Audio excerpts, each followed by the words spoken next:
Regardez, donc ici, c'est pas par ici qu'ils ont trouvé la grotte. Hein. Donc ici, ils ont couvert, mais ils ont trouvé la grotte par une descente verticale, et par l'autre côté, vous avez commencé à faire une fouille préhistorique, et puis ils sont tombés sur un truc qui allait à gauche, et ils sont arrivés dans la grotte. Hein. Donc c'est comme ça que ça s'est fait, en 1907. Donc, ce qu'on va chercher avec Nicolas, et peut-être avec d'autres, vous voyez, regardez ici en dessous. Vous voyez le remblai qu'il a? Eh bien, ici, on va peut-être faire un sondage électrique pour voir justement si on n'est pas de l'autre côté de ce que j'imagine être la suite de végétation que Paul aurait trouvé avec le début du puits. Donc ça, on est dans l'étage moyen ici. Alors si vous regardez autour de vous, ben, vous avez des fissures qui sont élargies, on avance un tout petit peu, mais globalement ici, la forme primaire, c'est un conduit horizontal. C'est un conduit horizontal.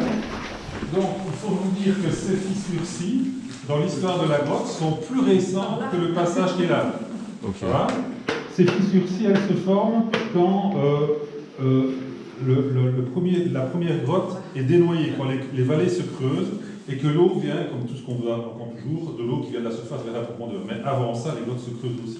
Voilà. Okay. Donc, première cavité qui est recoupée par des fissures, des diaclases qui s'élargissent quand l'eau percole du haut vers le bas. D'accord. Alors voici ici l'entrée du fameux puits Bernard. Donc c'est ici en dessous. Donc on peut y passer. Il y a une trappe qu'on peut enlever là pour descendre. Par la petite plaque de fer là? Oui, par la petite plaque de fer. Donc c'est le puits Bernard. Ça c'est un grand burin. C'est une très grande. C'est le grand burin ça. Alors on ne va pas trop l'éclairer si vous voulez bien avec les lampes.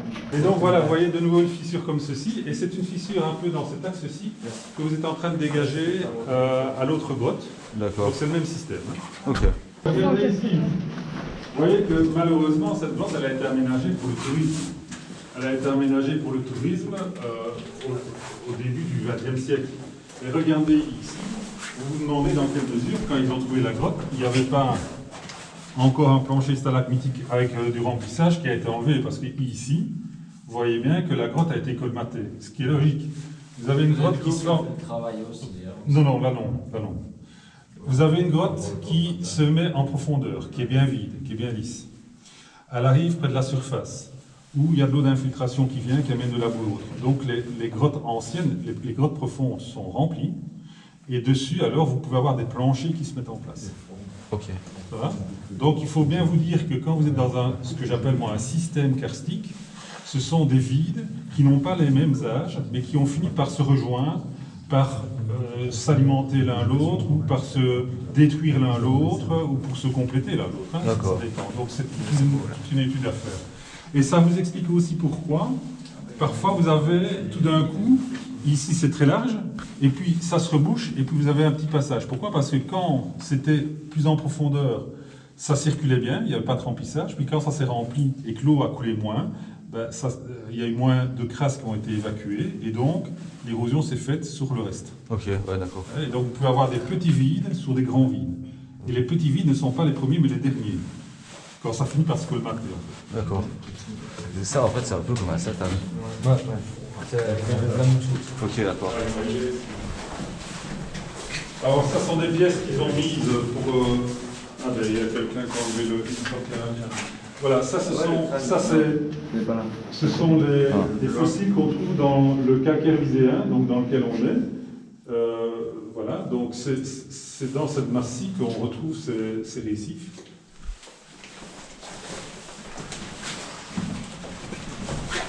Et par exemple, ici à droite, vous voyez de nouveau une galerie qui était plus large, qui s'est colmatée et puis qui a commencé à recouler et qui a creusé latéralement sur le plancher. Oui. Ouais. Et on voit vraiment bien deux formes. Hein. Et le crâne, il est là. Ah ouais, tu vois. Mais ça, c'est un crâne d'ours alors. Ouais. Oui. Enfin, vous pouvez essayer, il va vous montrer tout de suite. Ouais. Ça en fonction de ce que vous avez. Il y a des os aussi dans le temps, on dirait.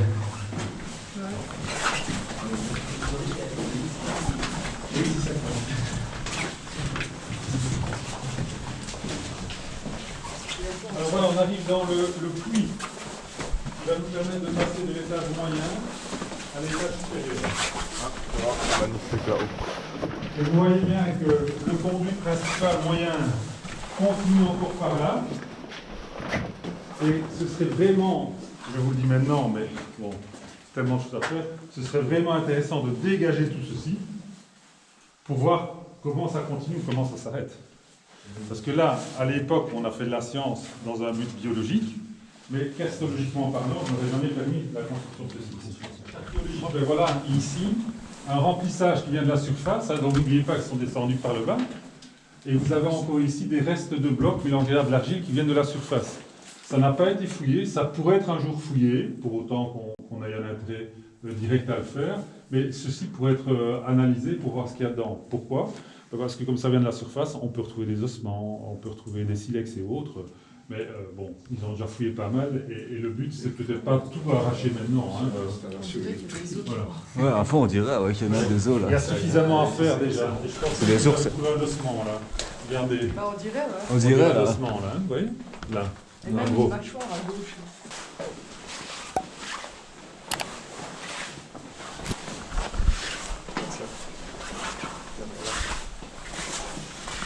Waouh. Waouh. Oh. C'est incroyable ici. Waouh. Voilà, il faut venir ici pour voir vraiment la belle partie. Oh punaise. Alors voilà, donc ici on est proche de la surface.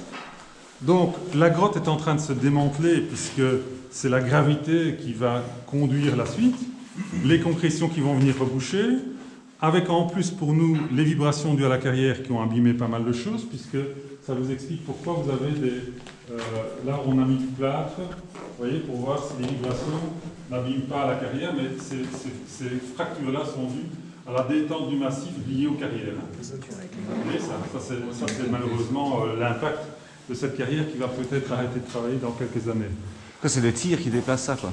Comment ? C'est le tir dans les carrières qui Oui, déplace. c'est la vibration. Moi-même, mais quand on a été à végétation la dernière fois, on a senti la vibration au moment où il tirait. Wow. Hein, donc on est toujours dans le même massif, hein, c'est la suite du massif. Hein. Les strates sont comme ceci, et si vous allez par là, vous tombez dans le vide de la carrière actuelle. Hein. Vous descendez 20 mètres sous la Meuse. Et donc ici, ce sont toujours des grottes qui sont bien aimées des gens, parce que esthétiquement, vous avez toutes les concrétions, hein, mais c'est la fin de la cavité. Avec la dernière fin, c'est quand tout ça s'effondre et vous passez... Si vous avez déjà été voir la grotte de Rochefort, par exemple, Non, pas encore. ben, allez voir même touristiquement la grotte de Rochefort, vous allez passer d'abord par les blocs qui font la taille d'une maison qui sont effondrés, et puis vous arrivez dans la zone où les concrétions existent encore, et puis vous arrivez dans l'étage rivière, qui est le moment où la grotte se dégage de l'eau souterraine permanente. Ok. Et on ne connaît pas ce qui est en dessous naturellement. Donc, Le même souci. Voilà. Alors je vais vous montrer la fouille archéologique qui a permis l'accès ici, par le niveau supérieur, mais qui se trouve à l'extérieur. ah ben voilà. On passe. Allez-y, mettez-vous là. Alors regardez, voilà comment ils ont commencé. Donc il y avait un abri sous roche là au-dessus. Ouais. Donc il faut imaginer que tout ceci était rempli. Hein. C'était de la terre, des blocs, etc. Donc ils ont commencé à fouiller. Et les fils que vous voyez là, c'est avec les points, ce sont les âges qu'ils ont dégagés. Et puis tout d'un coup, ils sont arrivés là-dessus. Ils sont arrivés sur cette entrée. Ah ouais, putain. Et c'est là qu'ils ont trouvé, de ce côté-ci, Ramule supérieur. Tandis que d'autres, par une fissure, arrivaient dans Ramule moyen. Putain, ouais. Ouais, ils ont Et ça, vraiment. c'est 1907, je crois. C'est fou quoi. Ça va ? Ça fait déjà longtemps. Donc c'est après la découverte par Doudou du trou de Ramule, qui s'appelle la grotte aux végétations maintenant, où il prétend descendre 30 mètres et arriver dans un endroit où il y a un écoulement, à gauche et à droite. Et en 1903, ça s'effondre. Donc, c'est intéressant parce que même s'il est imaginatif, il imagine une petite rivière. Il ne parle pas de rivière, il parle d'un écoulement. Il descend à une profondeur qui correspond à la profondeur d'un Ramule inférieur qu'on connaît à part après. Donc, il faut déjà qu'il ait été très loin pour imaginer tout. Et avec les mesures qu'on a réalisées avec les cartes géologiques maintenant, et les petits graphiques géométriques et tout, on arrive vraiment dans la bonne zone. Donc c'est ça qu'on est presque sûr, enfin, vous êtes de plus en plus sûr, moi je le suis déjà, que vous allez trouver ce qu'il faut. Alors donc ici vous êtes sur le calcaire, donc la strate est comme ceci, et en face de vous c'est le schiste alinifère. De l'autre côté de la vallée de la Meuse, hein, où il y a le vallon Schmeling, où je vais vous le montrer, c'est ici c'est un synclinal, de l'autre côté c'est un anticlinal, hein, les couches comme ça, mais qui a été renversé. Et donc la falaise calcaire surplombe les schistes. Putain. Enfin vous verrez, c'est tout à fait particulier pour ceux qui ne connaissent pas. Voilà, et tout ce que vous voyez là, les bosses, les cases, etc., c'est la lumière. C'est au-dessus du fameux conduit qu'on a trouvé, enfin qu'ils ont trouvé, moi j'ai pas encore été le voir, mais ils ont trouvé un conduit intact. D'accord. Mais maintenant il faut voir si c'est stable. Parce que généralement ce qu'on faisait dans une alunière, on creusait un puits, on l'étançonnait, on sortait le schiste alinifère, et puis au bout de la galerie, on retirait les bois pour que ça s'effondre, on récupérait l'effondrement et on reculait chaque fois que ça s'effondrait. Et puis quand tout était effondré, on redescendait 6 mètres plus bas, on refaisait une galerie en direction du calcaire, une galerie à la limite des schistes qui contenaient la lin et les schistes qui n'en avaient pas, et puis on recommençait, on étançonnait, on désençonnait, on récoltait 2 fois. Et donc ça s'effondrait. C'est vrai. Et il faisait généralement 4 niveaux de galerie avant d'arrêter la lumière. Nous, on va faire pareil, mais ça va pas s'effondrer. D'accord, ouais. Vaut mieux pas d'ailleurs. Ça va, si ça s'effondre pas, c'est déjà bien.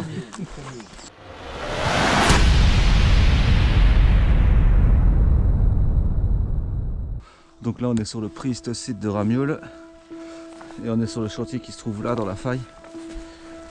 Et on est en train de creuser avec les gars, on est plusieurs. On est avec le groupe de recherche spéléologique de Comblain. Et on est en train de faire des recherches ici à Ramioles pour trouver de nouvelles voies, pour trouver des fossiles, des objets un peu préhistoriques et tout ça, des recherches archéologiques, des études de concrétion et tout, et c'est génial. Bah. C'est par là que ça se passe. Il y a 2 entrées. Ici on est dans l'entrée orientale.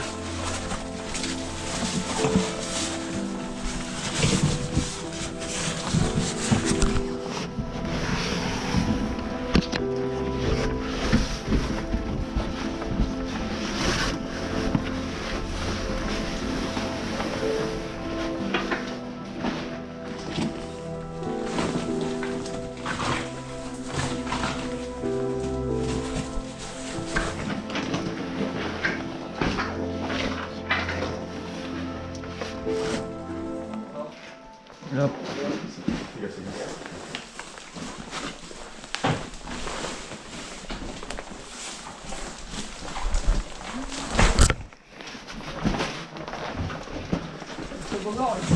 Ok.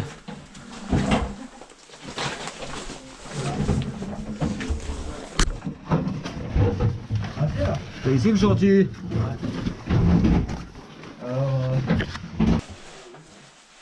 J'ai juste la corde là.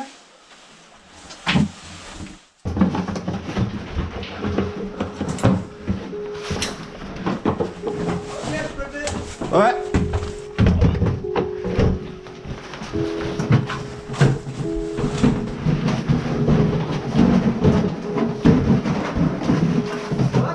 Ouais. Comment ça va? C'est pour Paul. Tiens, je te le renvoie le bac vide.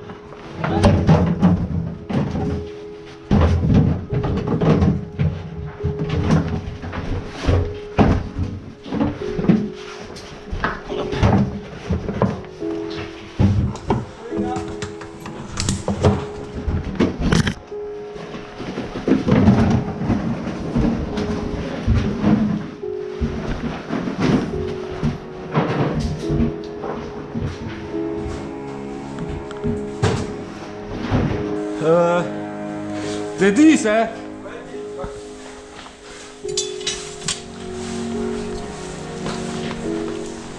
C'est ceux-là, les gros. Après, ça a été montré le fond du boyau, là.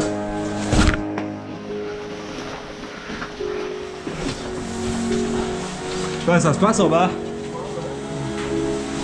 On va venir voir un coup.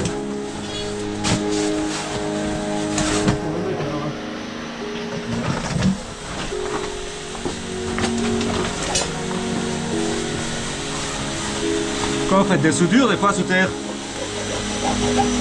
Vous faites des soudures des fois sous terre ou pas?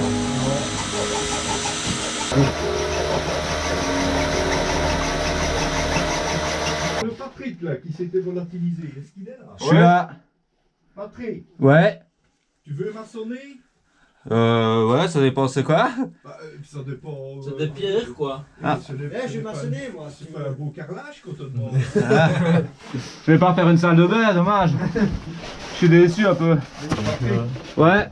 Je veux bien le faire, hein. C'est une proposition que je te fais. Bah non, mais je vais venir en bas aussi, de toute façon je vais venir voir. Hein. C'est parce que je t'ai entendu dire, moi je sais faire ça, donc voilà. Bah j'ai jamais maçonné dans une grotte, mais ouais, je sais maçonner normalement. Moi non plus, tu jamais maçonné dans les grottes, mais bon. T'appuies surtout pas sur les fers, hein. Ouais. En fait, sinon tu dois regarder par là. Je peux me mettre là? Oui, oui. Paul, regarde le magnifique truc. Wow. Ça s'était vidé là. Ah, c'est là que ça s'est faudré. Oui, mais là aussi. Ah ouais, petit ouais. Alors ici, les fers à béton ont retenu cette partie-là. Ouais. Alors ici, je viens de forer, de foutre une volée de fer à béton. Certains là sont simplement posés comme ça, Ok. pour éviter encore un éboulement, en fait, pour l'arrêter.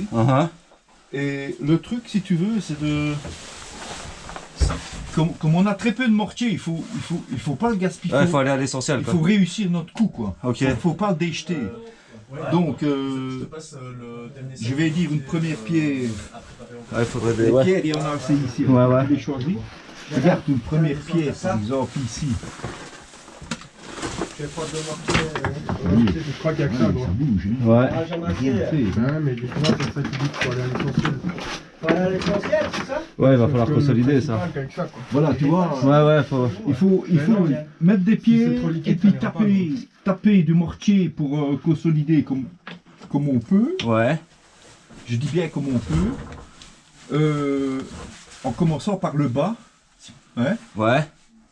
et alors, et reboucher le trou avec des pierres qu'on prend ici. Ouais, consolider vraiment ici en dessous pour pas que ça. Et quand, Parce que ça, après, ça va pas bouger, ça, on le laisse. Ouais, on laisse. Ok, ouais. quand ce sera fait, Mais t'inquiète quand pas, ce je sera fait, regarde avec lui, hein. on remettra une planche ici. Hein.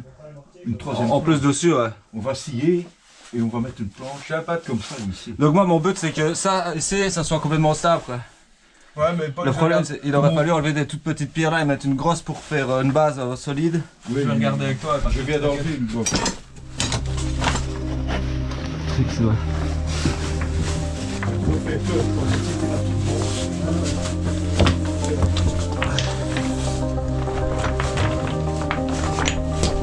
Ouais, mais là, à mon avis, ça va partir après, quoi. Ouais. Ah, c'est pour bloquer en attendant qu'on fait le mortier. Ouais, tu vois. ouais, Je vais tout bourrer ici. Ouais, le bar amène. On a la foreuse ici ou pas? Ah.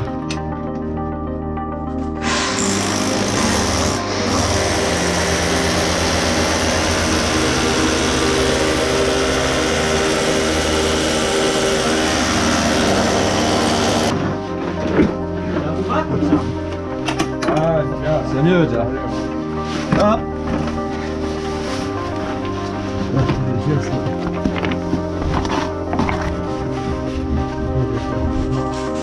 Bah, ça va, c'était clair là-bas.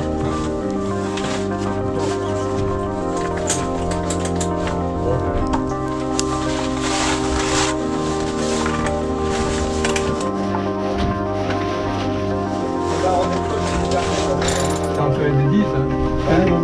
Ouais, tu fais ça. La barre à mine, fais gaffe.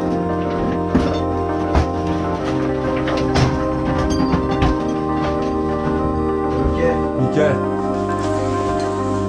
Je pense que ça tiendra le mur ici, Jérôme. Ouais, je pense bien aussi.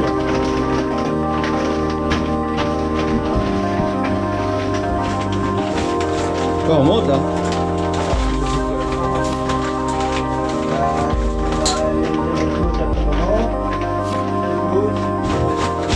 Et ici, quand ça sera séché, il faudra mettre une planche là haute. J'ai essayé de laisser un peu d'espace pour pouvoir glisser la planche et la consolider avec autre chose après. Un bac là, Chris. Quoi? Ça, en même temps, je me teste ton échelle, Jérôme. Quand je vais monter, tu vas me passer le kit. ouais, il y a ça ici. Putain, ouais, faut faire gaffe de pas déchirer sa photo là. Ouais. Ouais. Bravo les gars, un parcours. Hop, nickel. Il est où le vote que t'as mis? Ah bah putain, ouais, là c'est parfait l'escalier quoi. Ouais. Trois petits Bah ouais.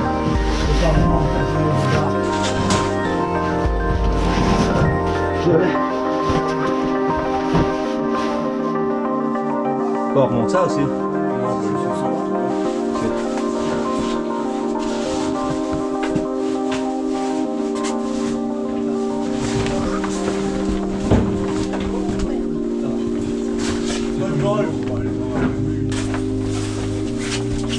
on sort par la sortie orientale.